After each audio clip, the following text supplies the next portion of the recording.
Tahalo everyone, and welcome to another exciting episode of Behind the Lava Lava. I'm your fearless host, Michael Tan, and joined by my co-hosts, Spencer and Milford.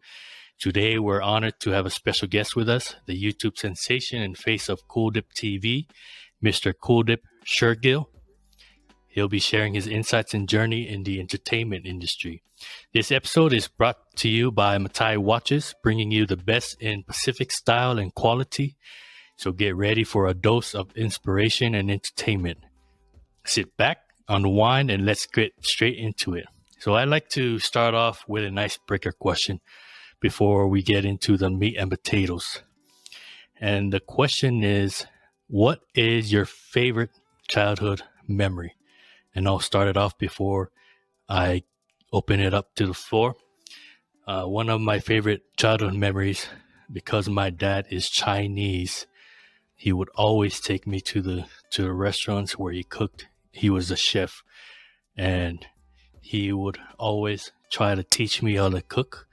But being the kid I was, I always ignored his lessons. I was just there for the food, and I believe that's what there's a lot of memories I've had with my father, and that's what stands out is the many trips that he's taken me with him to. All right, so let's see. Favorite childhood memory for me, for sure. But once again, I appreciate you guys for having me on the show. Was for some reason the first thing that came to me was winning the spelling bee, and that's because maybe my dad was like super intense Indian. Mom was like proud Samoan, and the fact that I was challenging my sister at the end in American Samoa, I think that was probably one of my favorite childhood memories. And then we got to travel together to DC. But as far as being with family, like that's as far as one of my favorite things that happened. I don't know why that was the first thing that popped up. Hey, thanks for being on, Kooldip. I just want to put this out there. It was me who hit you up on live and asked if you would come on first before we sent out the actual invitation.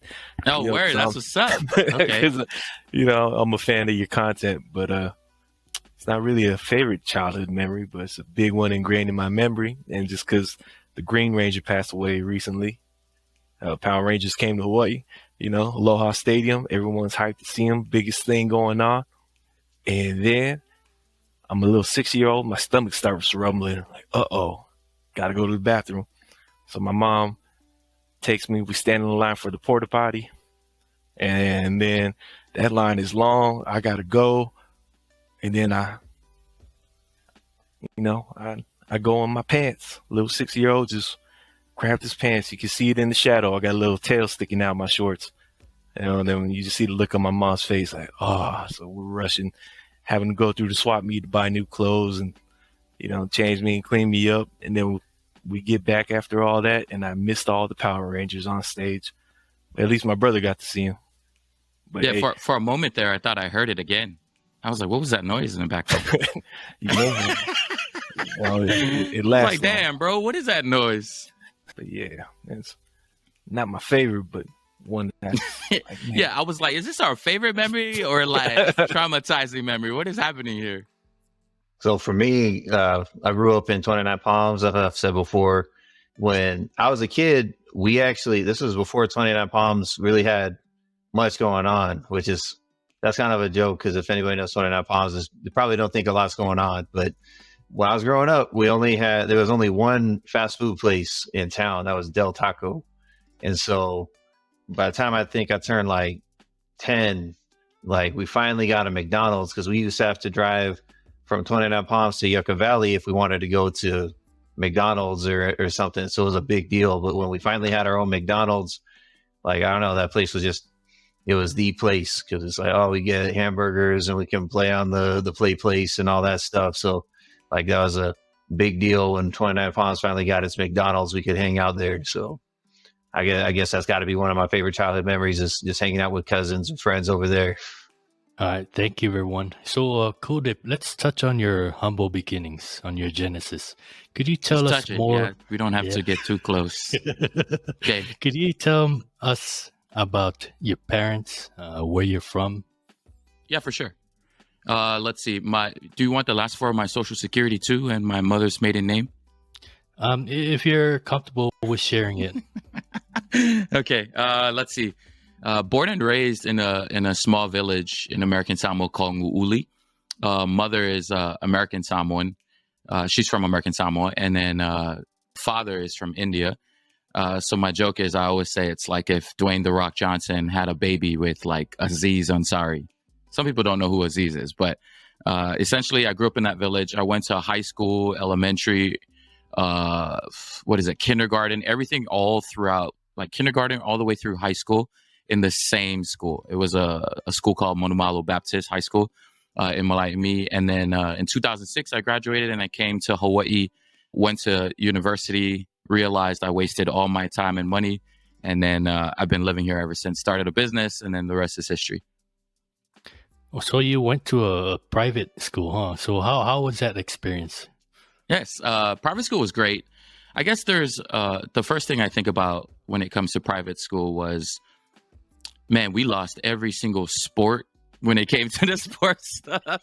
We could never be good at sports, but it's funny whenever someone says, tell me your experience at private school, and that's the only thing I could think of is, bro, we just lose in every single sport when it came down to it. But nonetheless, I mean, the experience itself, it was super fun. Trying to remember like how it was pretty cool because we had chapel every Friday, which is interesting. I went to Lokaiki, which is, how do you say that in English? Would it be Protestant? And then I went to a Baptist school, and then college, I went to a Catholic school. And it's just so funny how I bounced around all these different places. But yeah, private nonetheless. I think the experience that I loved the most about it was it's small and intimate. You got to know everybody pretty much. Yeah, I feel your pain on that sports department because I went to South Pacific International Christian Center School on island. Oh wow, yeah, you guys lost even more. Oh, don't remind me of those. So I went to Samoana High School, which is a public high school, right? But it's a great experience because our parents spent a lot of money to get us educated in these private schools, and I feel like we had an advantage over kids who went to public schools, because when I went to high school, I could sense that. So could you tell me more about your parents, what their occupation is and what they do? Yeah, my dad used to be in the Air Force in India, and then he tried to come to the U.S. to try to fly, but due to his green card problem, he couldn't. So they allowed him to do like flying choppers and stuff like that, 20,000 miles beyond the shore. And that's how he ended up becoming a purseiner. And purseaners are those people who go catch fish from harbors in different regions. So he would go to Guam, he would go to Samoa, he would go to different areas. So he used to fly the choppers and work for those fishing boats. And then my dad comes to Samoa one year, and he sees this really hot Samoan girl, at the bank. And he sees her. He of course has a crush already. He skips the line, goes up. So my dad has always been this bold dude. He skips the line, goes straight to the front, and he goes, "Hey, I think you're pretty or beautiful. Can I take you out on a date?" And in Samoa during that time, people didn't really trust foreigners. And so my mom would like listen to some of her friends and be like, "I don't know if that's safe. This dude's just coming here like off the boat. I don't know. You don't know his intentions. He doesn't seem like a safe guy." So my mom denies him the first year and says, "I'm sorry, I can't go out on a date." So he leaves. He travels to another place. He does the same purseiner thing, goes on a ship to Guam, eventually comes back to Samoa literally a year later, comes back, and he asks my mom again, and she denies him again. And this is how persistent my dad is, because she denied him 2 straight years.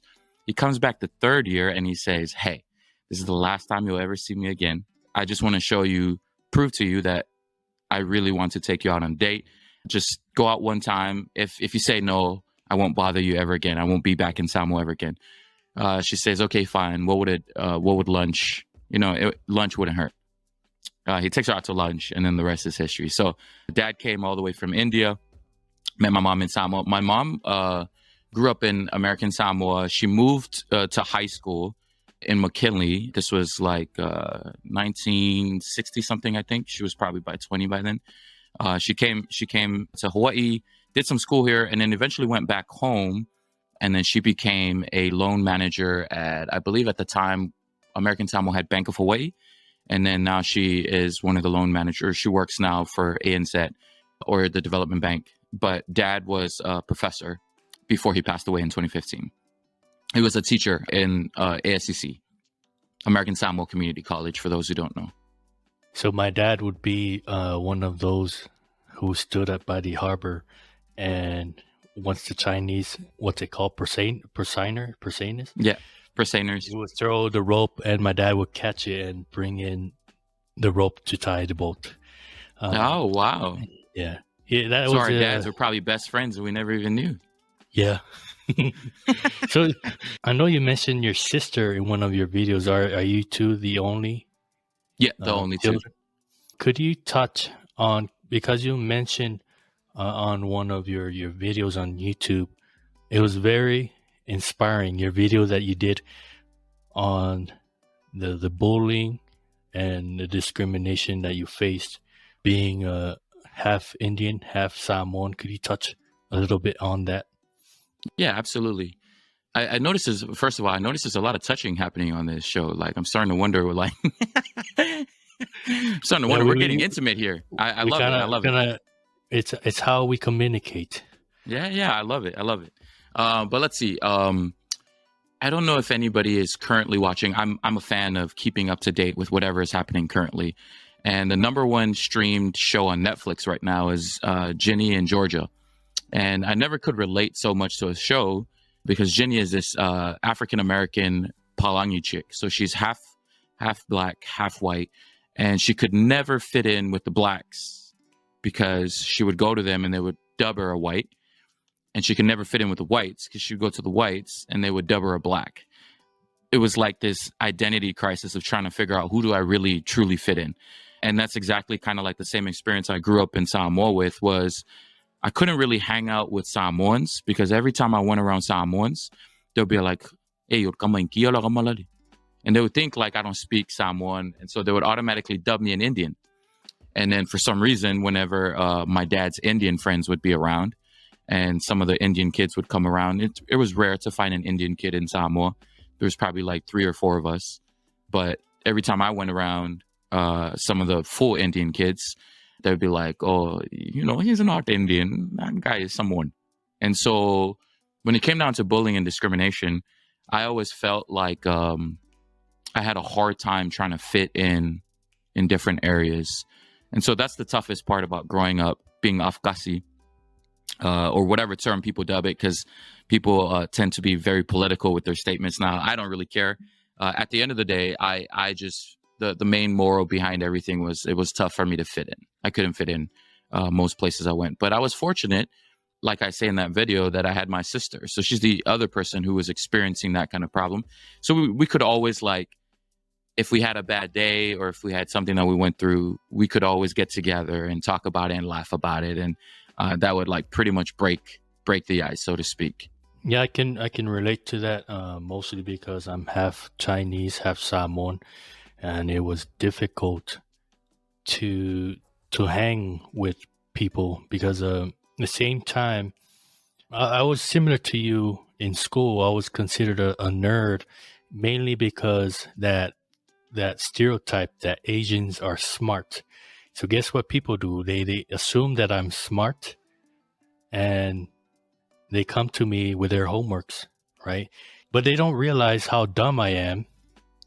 And it's basically all don't say that about sense. yourself. It's basically all common sense that I've survived throughout my life. You need common sense to survive in this world. You don't necessarily have to be smart. Even though we've gone to college and all that, at the end, use some common sense in everything in every decision that you make. So before I continue, I would like to pass it off to my co-hosts if they have any questions before I continue. Oh, to add on that common sense before they jump in, it's funny that you said that. My dad always did say, though, common sense is not so common, at the end of the day. So it's funny how that just automatically came in my head. But anyways, go ahead. You talked about when you came over and realized you wasted, time and money at the university. What was the business that you started up and what gave you the idea for that business? So for the longest time, I've always believed in a statement. I don't know who quoted it. So in the words of whoever quoted it, I'm pretty sure there's something behind it that you have to say his name. But yeah, whoever it was on Google, everyone can Google it. But the quote goes, there's two most important dates in your life. It's the day you're born and the day you find out why. And I always knew why I was born. I was an entertainer growing up. So in my backyard in American Samoa, there would always be parties that happen in my area because I lived around all my aunties, around all my uncles, and we lived very close to each other, literally 1 minute walk. Like you could see it from across. And so whenever we'd have these little parties, these little barbecue hangouts in the backyard, I was always the kid that people would be like, Kooldip, so siva, or Kooldip, come dance, Kooldip, come do this, Kooldip, come do that. And so I've always was known as the kid who entertained everyone around me.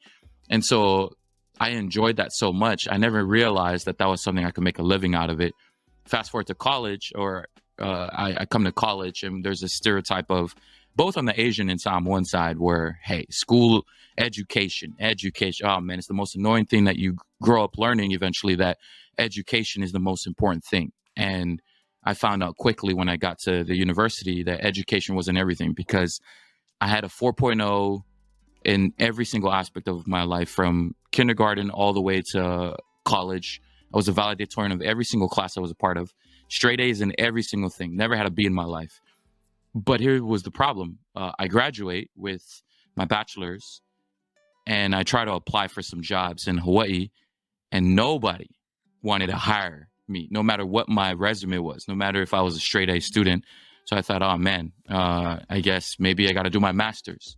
So I go back to this stigma of how Asian and Samoan parents or Polynesian parents, I don't know, dub the importance of education. I'll stick to my side and not dub all Polynesians, but I'll dub the Samoan side, because my upbringing in American Samoa is education is everything. And then same with my dad's upbringing in India, education is everything. So I thought, oh, maybe I don't have enough education. Let me go back and do my master's. I go back and do my master's. I come out and I quickly find out, wow, I'm already 60,000 deep in debt. And I'm applying for more jobs, and still yet nobody wanted to hire me. And at that time, the only place that was hiring was an insurance agency.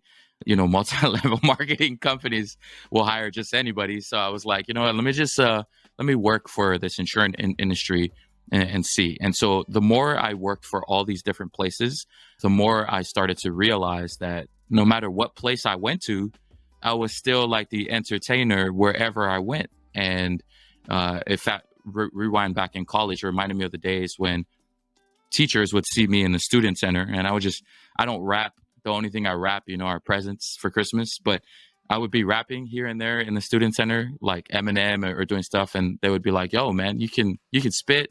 You sound like you can MC. You think you can MC our poly night or this night or this festival? And I'm like, yeah, let me try it. I MC that one time. I think it was 2010 or 2009. And I thought, yo, this was the best feeling I ever had in my life. There again, entertaining was a thing. And I thought, wow, this is something I need to do. So I kept postponing it. But if someone starts to find out, like if your why becomes heavier and heavier and heavier, you start to realize you can't live without doing it. So eventually I decided to make the leap, because in 2013 or 14, I was doing well in the financial services industry.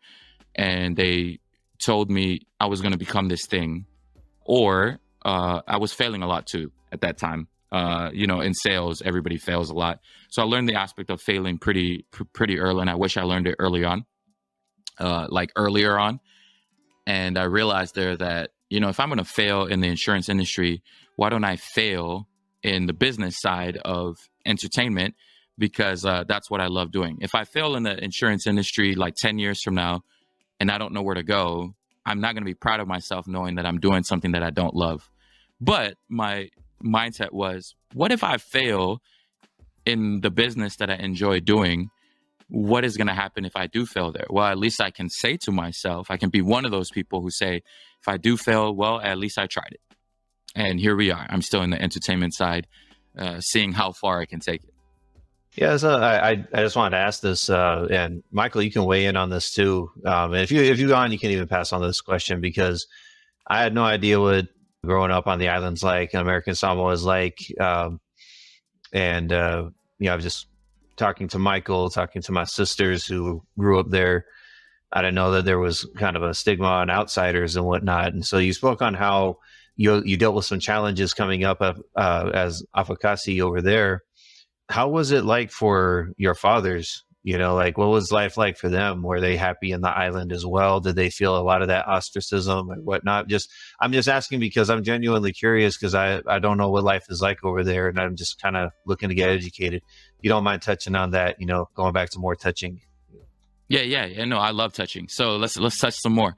What I noticed when my dad used to come home, my dad, maybe first and foremost, he was introvert slash extrovert. So if he had a choice, he would rather be away from people. I don't know. That was a thing that my dad had. He didn't like being around people. If my dad had a choice, like, Dad, we're gonna go out and eat, or do we stay indoors and order in? My dad was the type of person who'd be like, nah, let's stay in and order. I don't want to deal with people. So first and foremost, my dad already had a personality, like, to begin off with. And maybe it's a good personality because he also always felt like an outsider in the universities he was at. So when he was teaching at ASCC, he always felt like he would bring in some great ideas. My mom told me about this recently, and I wish I knew this growing up.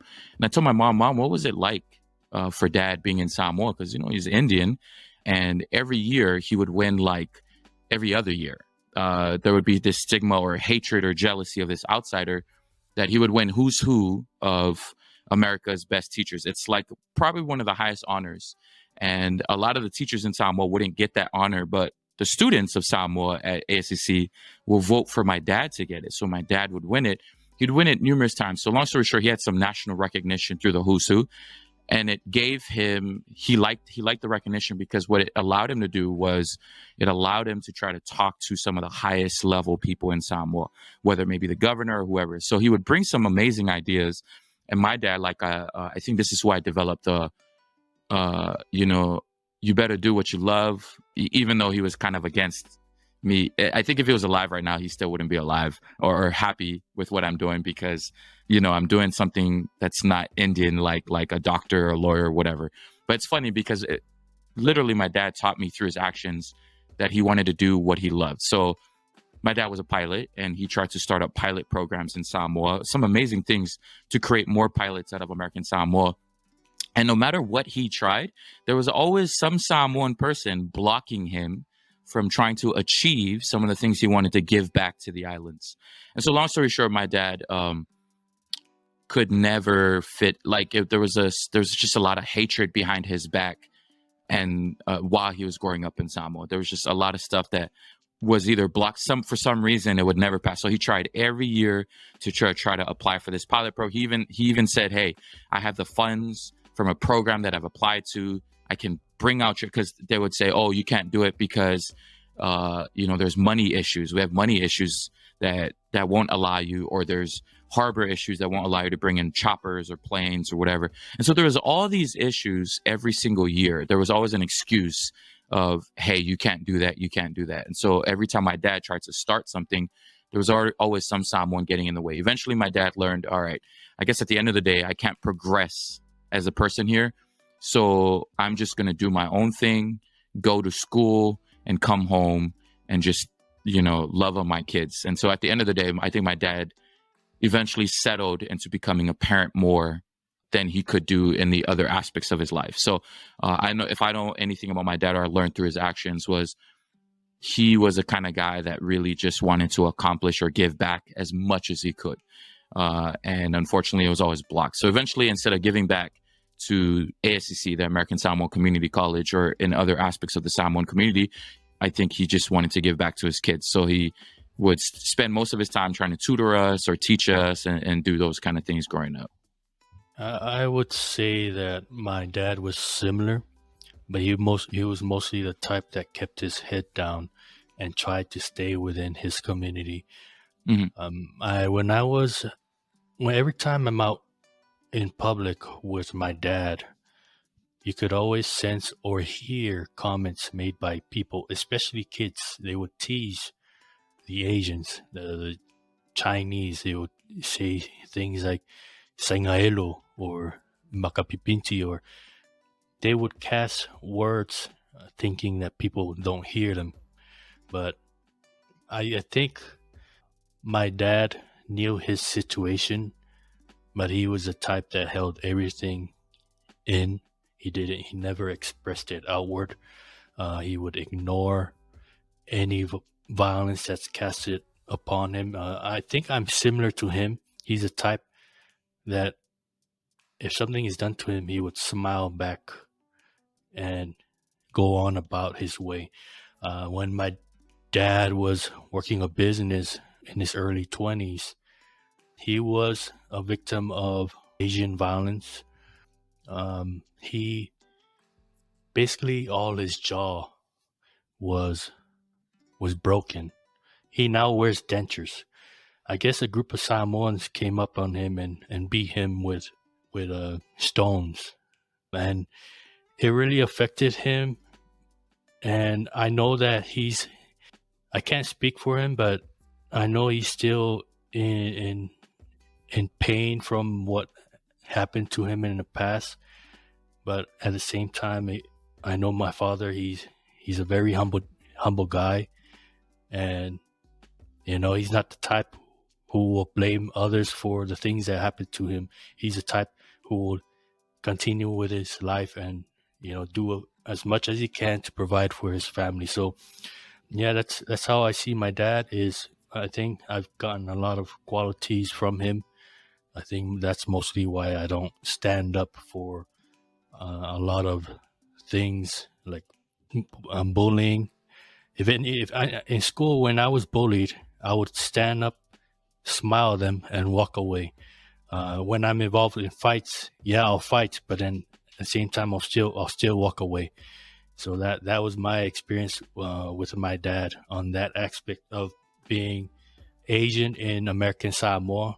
They still to this day face that discrimination or that stigma. American Samoans don't like people who are not them, especially if they're successful, like running businesses. A lot of foreigners down there run businesses. So I think there's jealousy and being mad of someone that's not the same as you. And I think that also affects people who, what's the word, colorism. They're not the same skin tone as you, especially if you were born in American Samoa, you go live off island for a little bit and you come back, all of a sudden it clicks on some people's minds that you're different from them. So those are my thoughts. Yeah, man, I'm sorry to hear what your dad went through. My dad was probably the opposite of your dad. Your dad is super humble. My dad was cocky as hell. Like if someone were to tell him something, my dad would tell him off and tell him straight up. In fact, I think this is probably one of the reasons why a lot of the teachers in American Samoa also hated him even more, was if they were in his way, he would go straight up to them and tell them, hey, I know you're the one that blocked this from happening. Do you want to say it to my face as to why you blocked this thing from happening? So like I said, my dad at some point tried to fight that system for the longest time.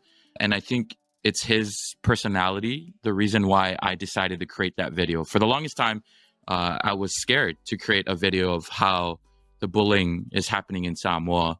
And I'm a firm believer. I love that I have my dad's confidence, but my mom's faith. I'd like to put it that way. That's basically what I have. My dad's confidence and my mom's faith. So my mom always said, if you have a hard time with doing certain stuff, to just go to God with it. So I prayed one day. I was literally on this couch on my right side. And I thought, I keep hearing about suicide rate within the schools in American Samoa. And I thought, man, why is it? And aha moment hit me as I prayed to God, like, why do kids feel this way, in American Samoa? And I decided to touch on that issue. So, over here, we love a lot of touching. But I said, let me touch on this issue, because I prayed and I was so scared to do it, because I was like, man, what kind of backlash am I going to receive? And I realized at the end of the day that there was a lot more people that related in that situation than there were that hated, outsiders. So a lot of the people that related just started messaging me, comments started flooding in, and then I started having messages about, hey man, you just saved my life. And that changed everything for me. When I started having messages about students or kids standing up to their parents, whether maybe through abuse or whether maybe through the comparison issue, whether maybe through some of the traumas that our parents did to them. Some of them ended up standing up to themselves and ended up leaving home in an abusive situation or whatever it is. And when they messaged me that, I thought, wow, there was some depth or meaning to what it is that I'm currently doing. And that's why I'm starting to continue to do. I try to remember the whys, some of these messages that come in, which I'll keep them anonymous because, it's other people's lives. But it made me think that at the end of the day, a lot of us are going through things that we all are experiencing. It just takes probably someone just to speak up for the rest of the crew to follow. And so at the end of the day, I commend you guys because you guys are speaking on very important issues that a lot of people are scared to touch. Even though you guys like touching each other, it's just an issue that people are loving it, are scared to touch. So I really love the aspect of what you guys are doing on this channel, which is pretty dope. And I think that's one of the factors that contributes to these kids in American Samoa, especially if they're part of another race, or if they're biracial, multiracial, is that discrimination that they face and trying to fit into a group. So I'm very open about thoughts of suicide and depression on our platform. I'm pretty much an open book when it comes to that topic. But Spencer, do you guys have any questions before we move on? So for like you being an entertainer, so you got your mother's faith and your father's boldness, but whose characteristics do you say influence your style the most, or who do you take after more personality wise and within your occupation as an entertainer, MC, creator? When it comes to the wit and telling people straight up, like roasting, I take a lot from my dad's side. So whenever I'm emceeing in public, so I do a lot of weddings and corporate events, and I'm starting to do probably a little bit more other events, but for the most part, it's weddings and corporate events are like my bread, as far as my business is concerned. And I've noticed that when I MC, I take a lot from my dad's side as far as roasting people. So I would say I take more from my dad's side, but as far as being the friendly person that tries to get to know everybody at a party, tries to talk to people, tries to, dance and all of that's from my mom's side. So I don't take more from each. I think I have what I would like to say is I have the best of both worlds. And so, yeah, I took the best from both worlds and I'm trying to take away the worst from the both worlds because there's an aspect that you end up learning. And it's not your parents' fault. It's your parents. It's just stuff passed down. But eventually I try to take the best of what they taught me and try to not move to my worst self on certain things that my dad, struggled with as a human and how my mom struggled with a human. But at the end of the day, I try to take the best from both of their worlds and try to, do good. But, I still have a lot of work as far as a person is concerned. I have a long way to go. While we're still on that topic, I have a question. While you're standing out there in the massive crowds, how do you overcome those butterflies? Do you think in your head, do you start creating illusions that everyone's naked or everyone has baby faces? How do you overcome stage fright? Because I want to learn how to overcome these things and be better at public speaking.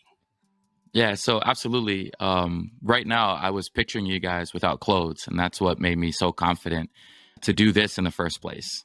But on a more serious side, I've noticed that the process of getting over fear is the act of doing.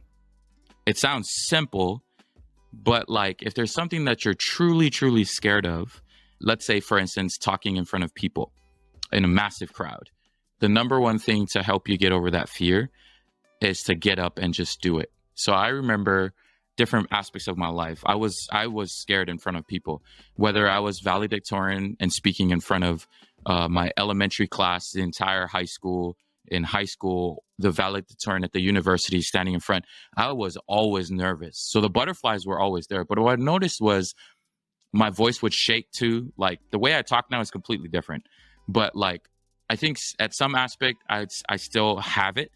But I've noticed that the moment I like do it, it's gone. Like the fear isn't as bad as where it was. So I'd get in front of the stage, and maybe it's because I'm built for it or I love doing it. But the larger the crowd, the more I feel I'm like one with who I'm supposed to be in this world. So I think the largest crowd I've ever emceed or hosted was like 20,000 people. It was a military event out at Schofield here in Hawaii. And I've never felt more me than that moment. And what I've noticed was in those moments was if I was in my head, I'd be more nervous.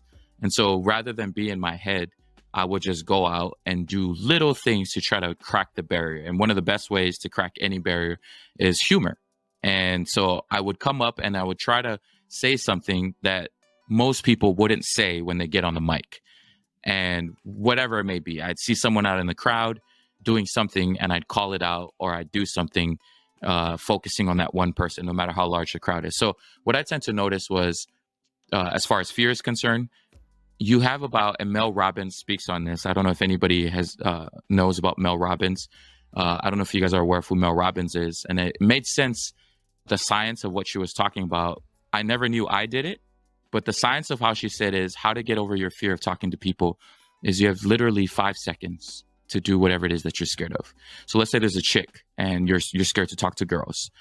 If you see a girl that you really like in public, or let's say you're about to say something publicly or openly to someone out there in a crowd, you have 5 seconds to do it, or you're never going to do it at all that day.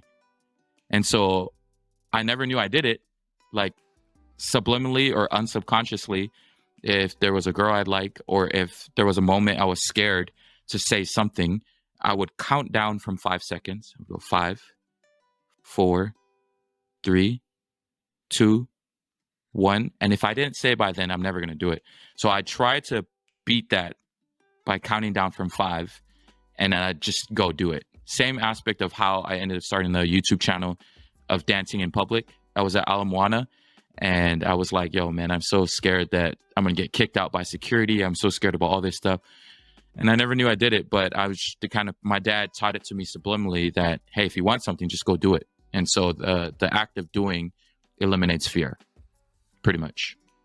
Hope that made sense, but It does, just real fast, So Pops was bold, but it seemed like he had some game. So did you inherit some of that? Like, how's it out there with the Wahine? I'm definitely a charmer, but I mean, I get my charm from my dad. So that's one thing my dad had, was he was always witty with his statements, or he was always bold to do things. So as far as being out here in Hawaii, I kind of like stick to my own corner. I have my own right hat person who's been helping me out with the business. And so I don't really engage in that as much. I just do it for entertainment. But as far as that scene of like a love interest, I don't engage so much. I don't go clubbing, or I don't do any of that stuff as I used to do before in college. So now I'm just like, I'm in my own world because I'm so focused on trying to push the career aspect of my life. Yeah. So you've been doing this for a while, and I want to ask, do you have a team behind you? Like, I know you probably have that guy following you everywhere, taking your videos. Mhm. So how many are in your team? And So does everyone have their own responsibilities? yes. So I have a right hand. It's actually a girl that follows me. Her name's Kim. She's the right hand for my company. She does everything for me. She's super, super dope. So I have Kim as my right hand. I have Rudy as one of my DJs. I have Justin. Rudy is a Samoan, Cambodian. He's a mixed guy too. Justin Rude is Dog. a Philip. Yeah, Rude Dog. There you go. So Rude Dog is one of my DJs, and then Justin Escoto. He's a DJ, Filipino kid out of the Bay. And then I have another MC. His name is Juju. He's African American, and that's pretty much my team. When we travel out to corporate events and they need a full team, it's Kim, it's Rudy, Rude Dog, Justin, Jay Esco, and Juju, MC Juju. And so I have a team of 4 people. When it comes down to most events, though, it's always been just me and Kim. So Kim has always been like super helpful, like from the get go. She's always been helping me through so much, man. When it comes down to my aspect of my business, so I always say, like, at the end of the day, behind every great man is a greater woman. And so I think if it weren't for Kim, a lot of my stuff wouldn't be accomplished in my life. So that videographer you see who's doing all that, the editing, that's all her. Yeah. We got one of those. His name is Michael, though. Oh, I love Mike. Yeah. That's awesome. Going back to your dad again, you know, seemed like you spoke on how he was always trying to give back, well, you know, either to you or to ASCC, but for you and what you're doing and what you're pushing, I imagine that you'd want to give back to in some way. So for the future, like what you're trying to build right now, what are some of your future goals, and what do you have in mind, like big picture wise, later down the road, that you want to set to achieve? Absolutely. My future goals, I'll definitely keep to myself. There's always been a thing that I've learned growing up, that you don't share your goals with a large group of audience, because you guys have a large audience with yours as well. You don't ever share with anybody except for one or two people. It's between you, God, and maybe one other person you truly trust in your life. So I won't share as much of that, but what I will share is there's a lot I want to give back to bullied kids. So I don't know what that entails, but I want to reach an aspect of myself, the highest version of myself, whether it may be entertaining in public, dancing in public, or whatever will get me there. I still haven't figured it out. I don't have it mapped out. But what I do know is that if I continue to do action, it'll probably cure more fear of who I am as a person, and it might take me there. And at the end of the day, it's ultimately up to the guy above. So I leave it up to God, and maybe my dreams don't scare me enough, but they have to scare you at some point. So I think, to answer Milford's question, I probably need to work on that a little bit more. I only think today and the next 5 years. But the aspect of becoming truly successful, you also have to have a 10-year plan. You have to have a 20-year plan. But what's interesting is I only think about what I do now, and I only think about what I'm going to accomplish in the next 5 years or where I'm going to be. So maybe I can speak on that, because that's how far I think. As far as thinking of today, I try to do one uncomfortable thing and I truly appreciate you guys for bringing me up here, because this is another uncomfortable thing, is just getting through just talking to a camera. Because while I see you guys, it's just kind of weird, right? It's talking to a camera and talk. So you guys are doing something uncomfortable today, which is really awesome. So what I try to do every day is I try to do at least one thing that makes me uncomfortable and one thing that makes me happy. And so the best part about that is it's integrated into what I love. So what makes me happy is emceeing. And if I don't get to MC today, I'll try to go out and film a weird video, because it'll take me out of my uncomfortable zone. So lately, I've been tackling my uncomfortability by streaming. So I stream live on Twitch every single day since September. And that's why there's not that much videos. So people were asking me, bro, man, we miss your videos. How come you don't do as much videos anymore? And I said, well, there's another aspect of myself I'm trying to figure out, is who am I as a person daily? Because there's a difference between who you are to your friends, who you are to a podcaster, who you are to your family, who you are to like mom and dad, and then the final step, who you are when you are by yourself and no one's looking. And so what I tend to notice is the more I bring out that person who most people don't see behind the scenes, the more I get to discover who I am, and the more I get to attract more people who are like me. And I figured, what better way to do that than for people to see me every single day in my truest form, not as Soleus, not as Patel. You know, I have my Indian, my Samoan side, but as me, Kooldip. And one of the best ways I've been doing that is trying to go live and talk to a community behind a screen. And so that's my next step. And so that's what I do daily to make that's uncomfortable. But eventually there's going to come a point where I'm like, this is too comfortable. What is the next uncomfortable thing? And until that shows up in the form of God telling me what it is, I won't know what it is until it happens. So you dropped some good lessons on us, because I definitely need to apply some of those. I like how you say you basically you play your cards really close to your chest. You don't want to get too in depth about your future plans or whatnot, because my natural inclination is to do the exact opposite. Like I get like a faint idea and I just start telling everybody about it, even though maybe I would probably be better off just like, hold up, stop telling everybody, because I can't always account for every factor along the way. Sometimes maybe I haven't thought it out too much. But I think subconsciously what I do that for is I put it out there, because if I put it out there to someone else, I feel like they're going to hold me accountable. It's like, hey, you said you were doing this and this.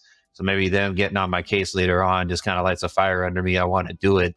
So I think I subconsciously do that so that someone in my group will hold me accountable. But sometimes I just really spout out something that I'm kind of thinking through, that probably would have been better off just like playing it a little closer to the chest. But I actually wanted to ask you something. So as you move into the entertainment side of things, we've talked about who you get a lot of inspiration from in your family circle and your close friends. But who do you find to be an inspiration to you as far as like entertainers, people online, people on the stage, movies, etc.? Who gives you inspiration where you see what they do and you kind of want to like put some of that into your work as an MC? Yeah, absolutely. I get inspiration from one of two people, because there's no one in Hawaii that is doing what I'm doing. So I have to find some other form of inspiration. And my inspiration either comes from people who are dead, basically from the books I read, or people on TV that that I strive to be like. And some people I see on television that I totally strive to be like is Tyler Perry. I absolutely love his work, because he's able to touch on, like, in his own Black community, he's able to touch on really touchy issues. And so eventually one day I would like to do some more filming into touching into the art community and that kind of work, but that's like in the long run. But as far as sharing beyond that, at the end of the day, what I've noticed is I have that kind of overshareability thing, Spencer, that you have. And I realized I had some great breakthroughs in the past that I ruined from oversharing, because there was someone in my corner who I thought was in my corner who sabotaged it for me. And so I tend to learn that over time that you have to be really, really careful with who you share stuff with, because you don't know what their intention is. A lot of us might think our intentions are pure. Like for me, we can always come up with a pure intention from our heart because we're doing things that are pure, but we don't know if the person on my right or the person on my left has the same intention for us. So and I'm kind of going off topic, but back to your question, as far as who I see as inspiration, it's either from the books I read or the TV shows I see. And so those are pretty much it. It's those are the people that inspire me to become better. So I have this audiobook. What is it? I'm currently rehashing The Magic of Thinking Big. And so every time I go hoop, every time I drive, I just press play on my phone. It's on my car GPS thing. I plug it in and I just drive. So instead of listening to music, I love music, but there are days where I have to listen to music, so I won't listen to a podcast like Behind the Lava, but I will more than likely press play on something and I'd go there. And so that's where my inspiration comes from. It's mostly the books I read and the TV shows I see. So I've seen in your videos how you go out in public and you ask people random questions and see if they could answer them and win something. So I want to pick your brain a little, because this year I am going to be doing a lot of public stuff. Good. I know I've interviewed business owners and done food reviews with them, but the festivals are coming up around summer, and I'll be doing something similar just to promote the podcast. Okay.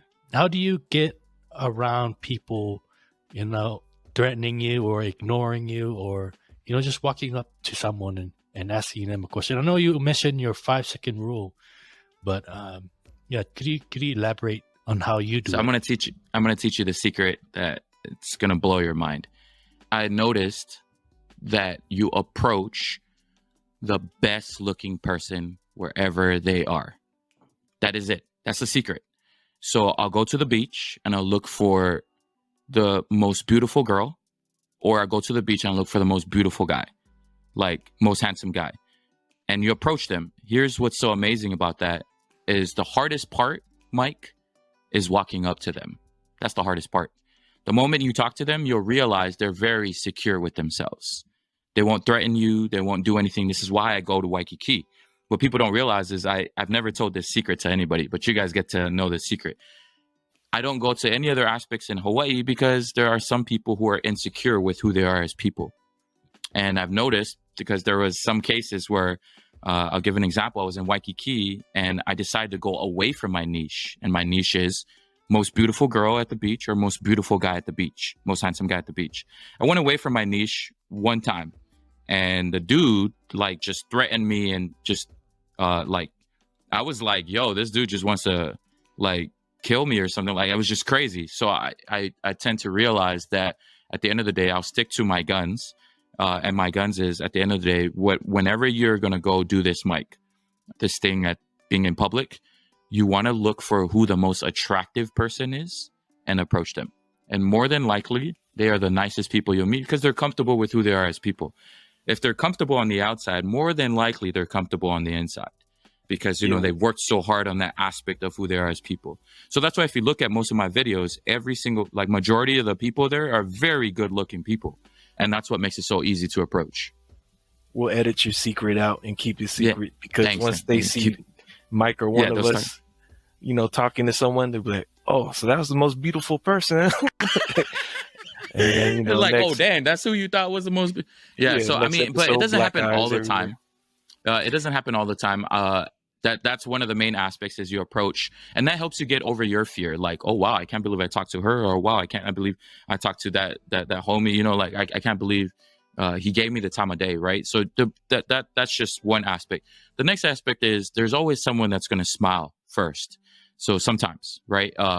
And sometimes, you know, people consider beauty in all many forms. I feel like the number one beauty though is like the beauty of a smile.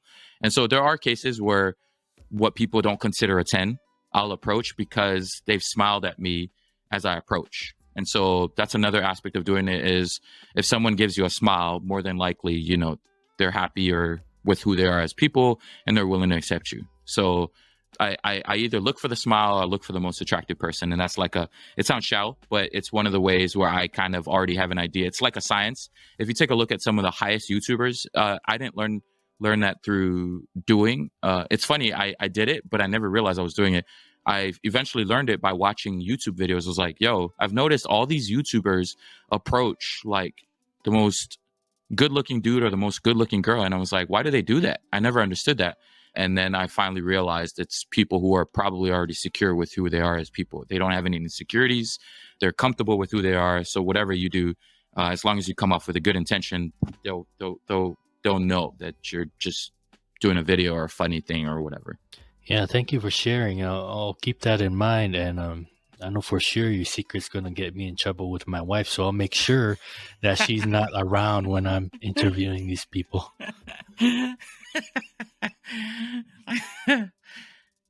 The video with Asuelu, man, that was a funny one. How'd you guys hook up? Did you hit him up or has he been watching your stuff and then he ended up reaching out to you?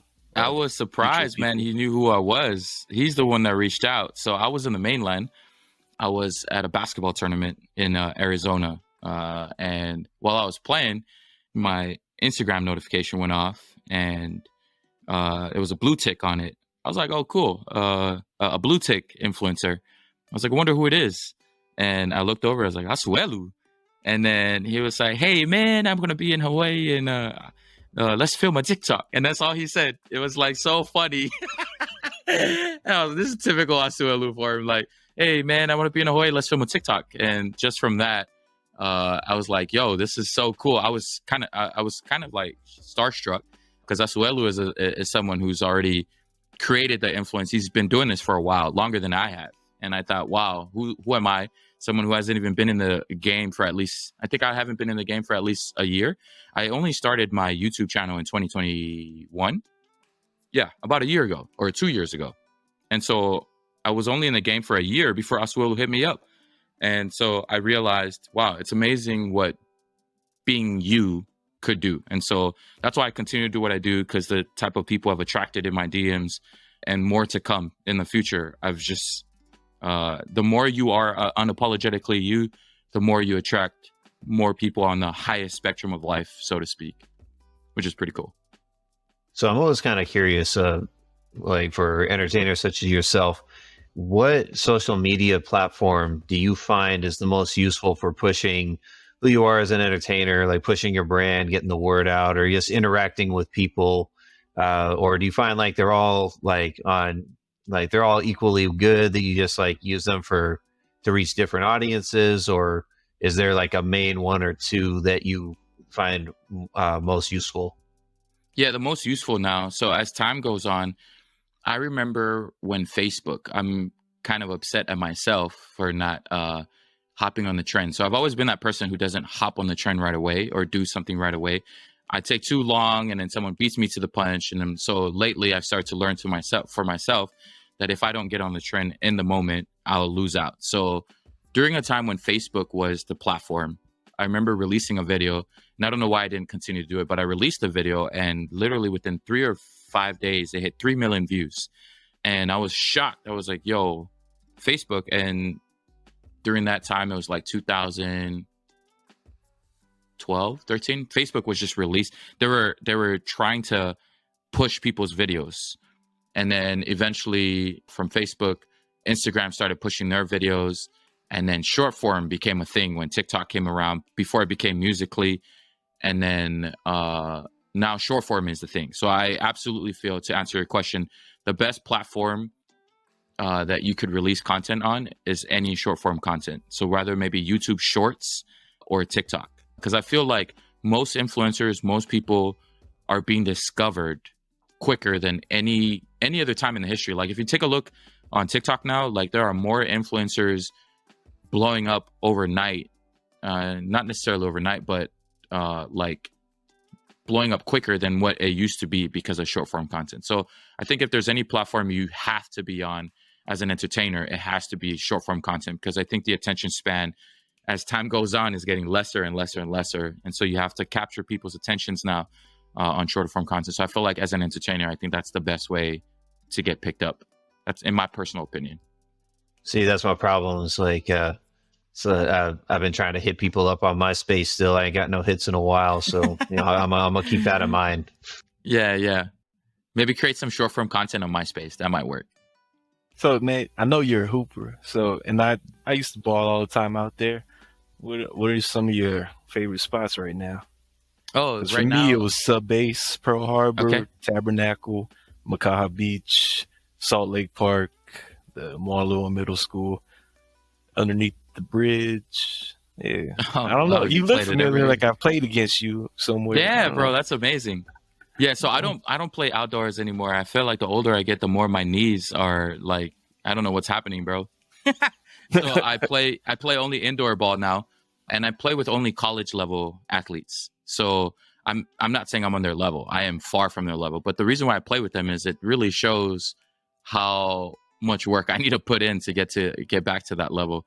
But I only play indoor gym now. So there's this group of athletes in Hawaii who have either played Division I basketball or Division II basketball, and they get together twice a week. And so I've kind of noticed that the higher or the more I cut out of my life, so I've cut out so many aspects of my life, and the more I cut out, the more it leaves space for more people that you want to associate with or you want to play with. So ever since I cut out outdoor ball and some of the places that I used to go to, now I'm like meeting people who are teaching me better ways to take care of my body and other stuff. So now, unfortunately, I don't hoop anymore in outdoor basketball, but I do hoop indoor. And it's a small group of guys who just get together. I don't know how I got in. I'm nowhere near on the level. I think physically I'm nowhere near on the level, but mentally, oh man, they cannot talk to me. That's the only problem. I think that's why they like having me around, because mentally I scare them. I'm pretty, like, mentally I'm on a different level than these players, because a lot of them either are too scared. The moment I start talking, I talk a lot of smack, bro, when it comes to hoop. So in other places I would talk smack and they'd want to fight. But in other aspects of hoopers, there are hoopers out there like NBA players, college level pro, who revel in that talk and they want to see what you're truly made of. And that's why I like these group of guys, because they're not trying to fight. They're trying to see what are you mentally capable of doing if this is going to be your final shot of the game. And so that's why I enjoy playing with these guys. So there's a different level of smack talking, whereas, you know, those places you're talking about, if you were to go to Makaha or like Eva Beach or certain places and you talk the way I'm talking, you're going to get into a fight. Oh, yeah. Oh, definitely Makaha. Yeah. Definitely Makaha. Yeah. Even under the bridge, bro. The way I talk, bro, in basketball, under the bridge, they will fight you, bro. Oh, you know the type not to talk to. The shirtless. Yeah. Heineken bottles at the court. Yeah, absolutely. And I used to run over there at UH Manoa and stuff. But so you run with like those guys I've seen play with Derek Lowe and all them? Yep, those guys. That group? Yeah. Those kind of group of people. Yeah. They're crazy. Derek Lowe's a legend. Juan Lewis, stand up. Yeah, he definitely is a legend. But so that kind of caliber. Cool, man. And one last one, if you don't mind, could we put your father's name out on this podcast for the record? Oh, of course. It's not a big deal. Yeah. Yeah, just, you know, that's just someone that I think us as Samoans should know about, you know, if we're looking at people to look up to, you know, a teacher, a pilot, someone who's trying to do something for the community. Even though he wasn't, you know, Samoan by blood, he was more Samoan than people actually out there. So I think it's important that we put his name up on here and we give the respect needed and have people look him up. You know? Appreciate that. My dad's name is Kuldip Shergill. You know what's funny? I don't think he ever had a senior at the end of his name, but I think his was just Kuldip Shergill. I'm Kuldip Shergill Jr. Did you want the last four of my social too? You're not going to scam me like my Indian cousins, right? Nah, I suck it. Nah. But, all right, cool. That's all I had. Thanks, Milford. All right, Spence, any last one?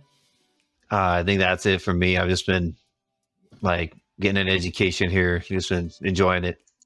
So, Kooldip, I like to ask all our guests this question because for us, it's all about self-improvement, being better than, you know, we were yesterday, an hour ago, a minute ago, a second ago.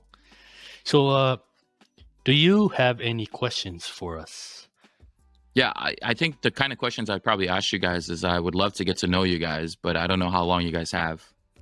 I didn't get to learn enough about you guys, but I would love to learn at least. Let me ask a question for you guys.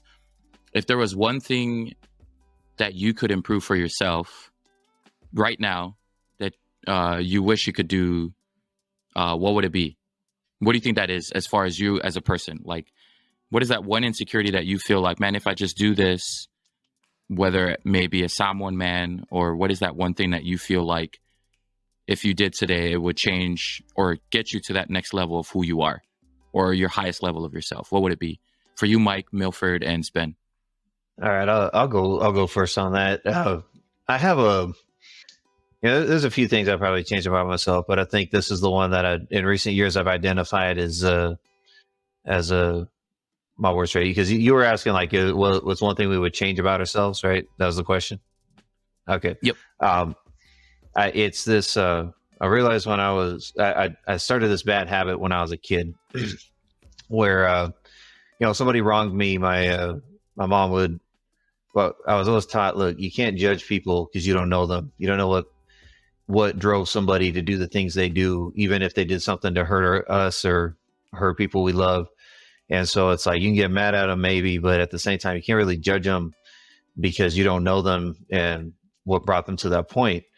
And I kind of misread that as a kid because I was thought, okay, I can't judge anybody because I don't know them, but I know myself.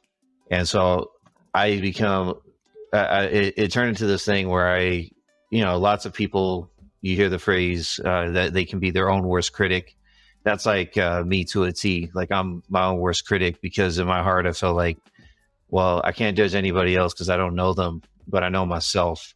And so I have a tendency to be extra harsh on myself and kind of hold myself back from certain things where it's like, if I'm in the army, when I've got some of my soldiers, I'm always pushing them. I'm like, hey, you can do better. You deserve better. I'll advocate to do stuff for them. But when it comes for myself, there's sometimes where I let up and I stop pushing because it's like, man, you don't deserve that, or let somebody more deserving take it or something like that, because all I see in myself is my flaws. So nice, making that longer than I meant to, but if I could change one thing about myself, it's like, and I'm working on that. It's like I'm trying to have a more positive outlook in life and things like that, and leave room to forgive myself a bit more and more often, because I definitely can't be my own worst critic, and kind of stems from that. That's beautiful. And then I guess after Milford and Mike answers, I'd like to know, what is the one thing that you're going to start to do to love yourself even more? So I'll touch up on two things. On the more personal, professional side, for me, it's mostly public speaking. I feel like I've missed a lot of opportunities because I've kept quiet, and I'm that kind of guy who always went with the flow of things. So I kind of wish when I was younger, I would talk the ears off people instead of being shy and quiet all the time, because I still to this day I'm not able to express myself to other people, especially to my wife and my kids, mostly because when I start speaking, I'm slow of mind, slow of speaking, basically. So my mind could go fast, but my mouth wouldn't be moving. So that would be one thing. The other is touching on me being a better father and husband. It's been a real challenge, especially this weekend. It's been rough, and it mostly falls on me as a father and a husband, and it goes back to that communication skills. I lack the communication to talk to my wife and my kids and get my point across, and I feel that like I said, a lot of missed opportunities, a lot of problems could be avoided if I knew how to properly speak and engage. Mine would be stop hesitating, procrastinating, whether it comes to taking action and doing something, whether I have an idea, or in relationships. Same thing with communication, and whether letting people know I'm there or I love them, or apologizing when the time is right. Because I'm a pretty deep thinker. A lot of times I'm thinking, playing chess in my head, anticipating what everybody's going to do. But without all that thinking, there's no action. So a lot of times things pass me by. So that's one thing I definitely need to stop doing, is just go and do, instead of, playing chess by myself and letting things go by. A lot of missed opportunities. Yeah, to answer your second question, for me, how I'm improving or changing this year, especially for a podcast, I'm going out to the community and starting to engage with people of influence, people who are total strangers to me. I'm putting myself out there and establishing relationships and try to communicate better for myself.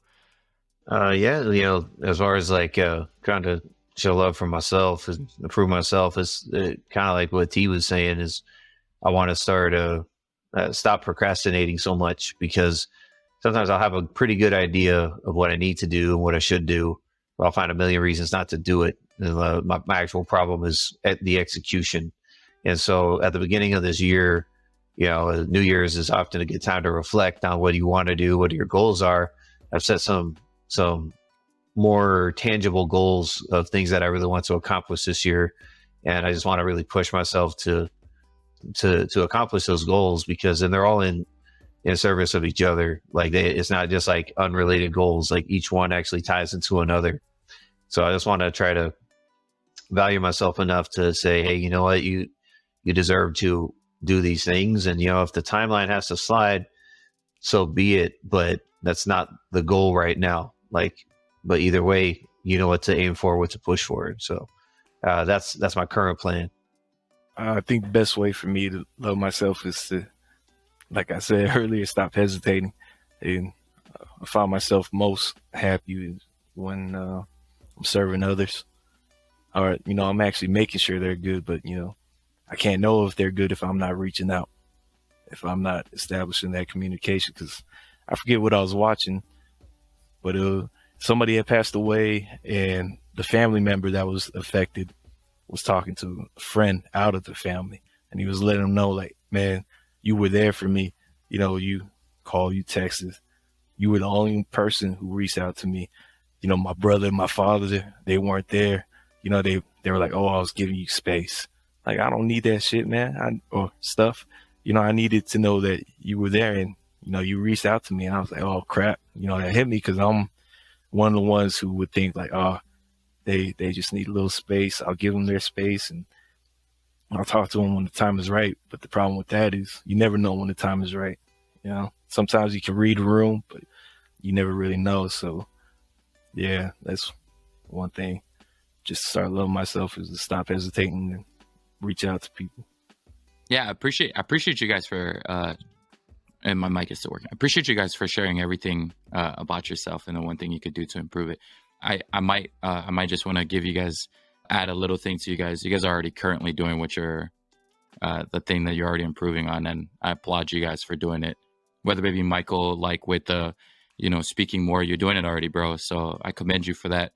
Milford, you're saying you procrastinate a lot, but you're here, man. You could be somewhere else, but you're working on this podcast with the group. So I think you're doing that. And as far as self-love, man, that guy Spen looks like probably a GQ model, bro, in the corner. So I just want, this guy already working on himself. He already loves himself enough. You could tell, man. But at the end of the day, I thank you for teaching me a little aspect of each of you guys, sharing a piece of you that I didn't already know. But if I did get a chance, I probably would love to learn a little bit more about you guys, at least before you guys get off. Probably one aspect about yourself. And I know this was about me, but I feel like you can't just learn from one person. And I feel like the three of you, I'd love for people to know, if there's one thing that people watching or listening to Behind the Lava don't know about you, what would it be? What is one thing that your podcasters don't know about you guys? I'm funny as hell. You better watch out for me on those stand-up circuits later on, or writing for a show. Dang, I got some competition now. Dang it. Not so much content, but hey, when it gets up to that stand-up, I got something. It's kind of hard to think of one because I talk too much on the podcast, so I kind of put it all out there. So I'll think of it, something will come to me. Yeah, that's a very difficult question. I think one thing listeners don't know about me is, in my younger days, I was very crazy. I wasn't always this shy, reserved guy. I was out partying when I was in the Marine Corps, doing all the crazy stuff, touching people. So, yeah, I think that's it. No, that's cool. And the reason why I always ask that question, whoever I meet, is I'll meet numerous people and I'll end up forgetting them. It's like comes, it goes, it comes and goes. And so what I'm trying to make a better habit of is knowing the one aspect about you that maybe someone else doesn't know. So at least from now on, and whenever I see Milford, I can say, oh, future stand-up comedian. When I see Mike, I can I can talk about how crazy this guy was in the Marines. And then Spen, we still got to figure out yours, bro. What is the one thing that nobody knows, bro? I'm very curious.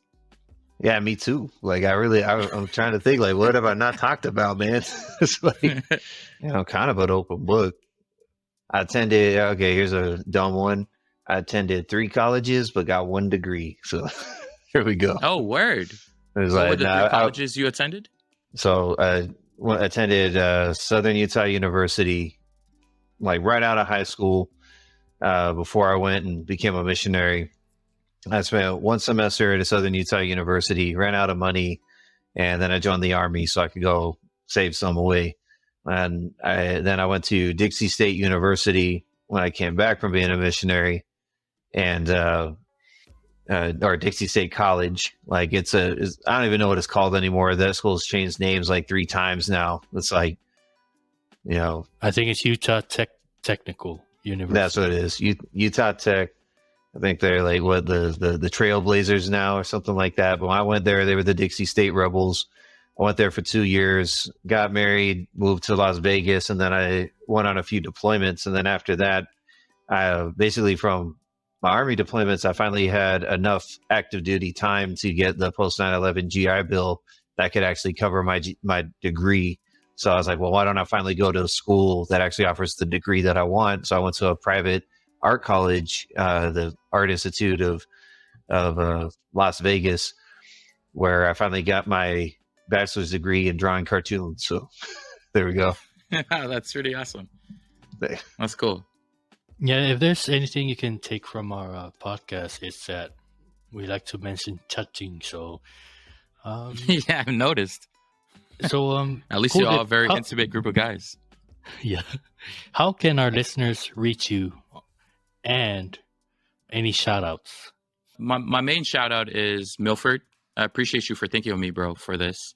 Thank you for bringing me on this channel, because I know you mentioned that you were the reason why I came on this. So thank you so much, Milford. And thank you, Mike and Spen. I think the other shout out is Mike and Spen for taking the time to talk with me. And I find that whenever someone gets to talk about my previous life or my childhood, or is willing to do that, I get to learn more and more about myself too.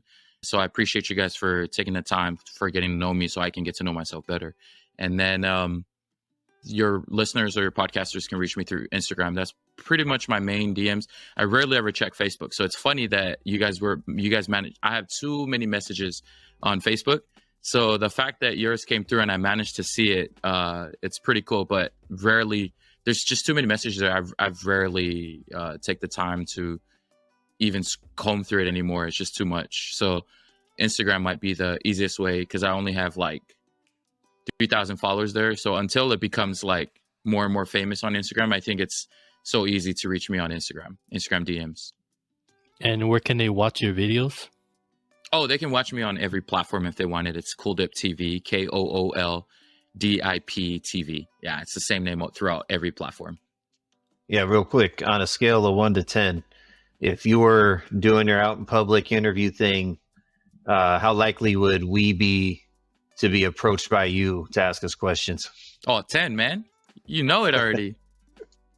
You guys are all 10s. Yeah, I'd automatically approach you guys. It's rare that I see Samoans in Waikiki.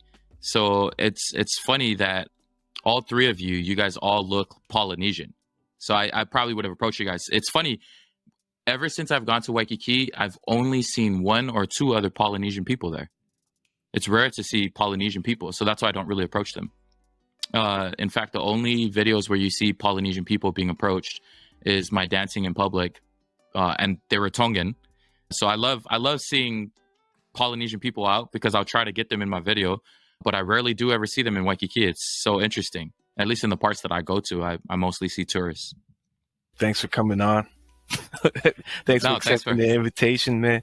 And the thing about us is we love seeing our fellow Samoans and Polynesians in general succeed, and we love when we're able to spot someone and like, oh man, this dude's funny or special in some sort of way.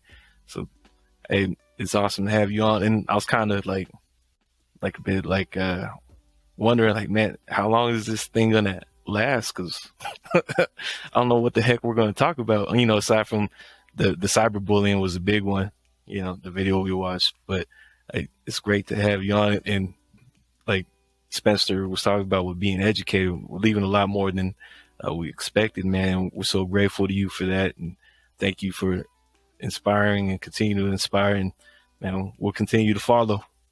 And if you need a security team, just hit us up in the future. Yeah, for sure. I'm glad I know that I got a security team over here. No, but I appreciate you guys again. Thank you guys so much for your time. All right, again, thank you very much, Kuldip, for joining us, chopping it up with us. Thank you to our listeners for taking the time to listen in. Remember, you can reach us on all social media platforms. We're available on all podcast platforms also. If you want to rock some Matai watches, hit us up, or you can visit behindthelovalavamerch.com. We appreciate you, and thank you very much. Tofa Soifua.